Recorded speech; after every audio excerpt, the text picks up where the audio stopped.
Well, Ruby and I have a new project. Hi, Rube. We just got rid of our ragtop gazebo out here in the front yard. We're going to put up this Hampton Bay 10 by 11 hardtop gazebo.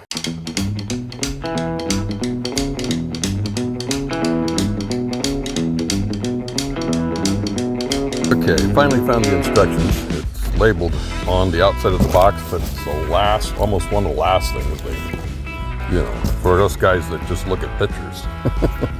It's hard to find. Here's the parts, the nuts and bolts and the tools. They give you these little tent pegs. That is not going to hold that down in a windstorm. So, you know, it does weigh 400 pounds, but you get some wind under that and it acts like a sail. These are not going to hold it down. I find it a lot easier to put these braces, these K, they're labeled K braces, on this first assembly. It gives it a little more stability when you go to raise this up. I'm calling this a lining ring beam, and it goes in between these beams to join them together. The milling on these threads isn't very good, and if you're using a electric screwdriver or a torque wrench like this, something like that, chances are you're going to strip that in there. So use their little hex wrench to get them started, and then use your electric tools. Calling these top rafters oblique beams. Why, I don't know. It's a gable rafter. But anyway, when you get down to this end, before you crank these down, you got to make sure that that hole right there, that threaded hole, is open, that it's down far enough to where you can get to that later. You're going to need it to attach the spacers. Okay, frame's up. Took a couple of us to get it up there. Pretty clumsy, but we got it. And I just put the braces in to stabilize it before I do anything else. And I'm going to square it and level it, and then I'll cinch those down. When you're putting the ridge beam together, they tell you to put N1 and N2 on top of there, and that's what you're going to hook the roof panels to. But they don't tell you that N1 can be put on backwards. You see where these holes are, bolt holes, got threads in them? You could accidentally turn it around and put it over there without any problem, and that would be wrong. Might be a little picky, but this is what they call countersunk screws. This is on that ridge, and that's tight as it goes, and they're all like that. They'd have just been, look at this one, they'd have just been better off using the round-headed ones. Sheesh.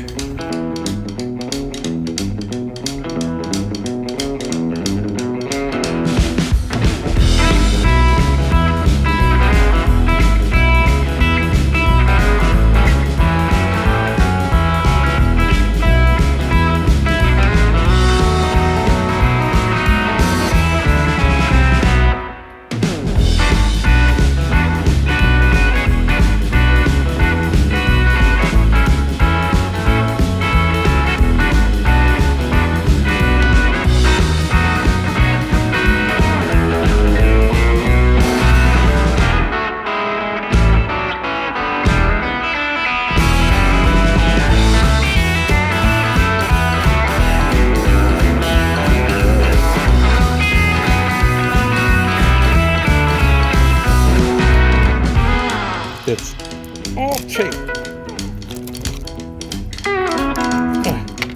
And then the last one.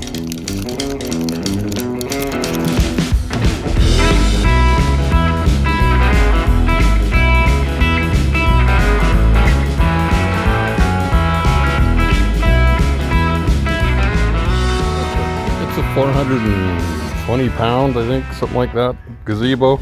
But if the wind got under it, I think it'd be in trouble. So I am going to dig a couple of post holes, fill them with concrete, and anchor these posts.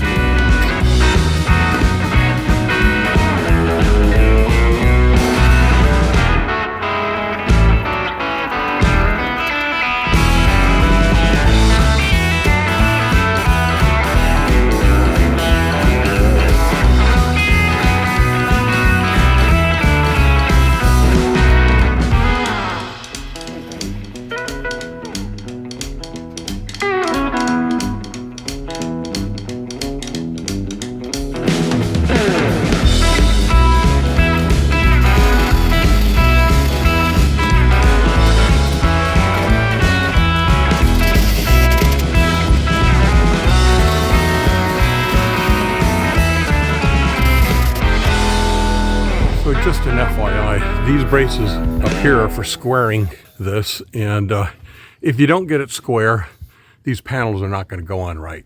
They won't line up very well. So, but I would suggest putting these in hand tight at first.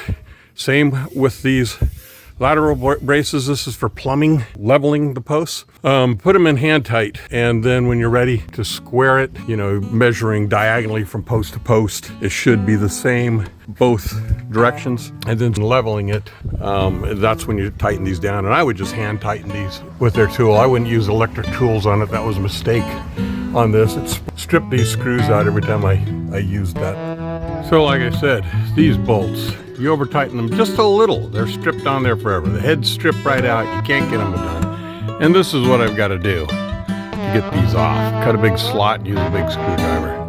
It sucks.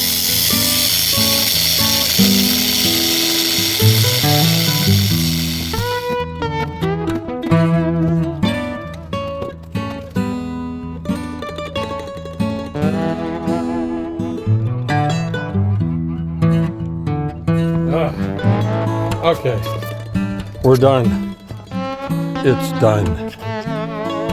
It is finished, so am I. That's gonna be nice right there. Oh, be quiet. But you know, this is the thanks I get. Blood, sweat, and tears, and I get insults and attacked. You were gone all day.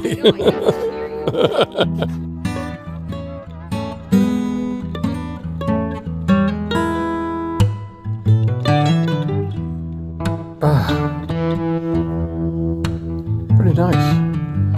Now the sun would just shine.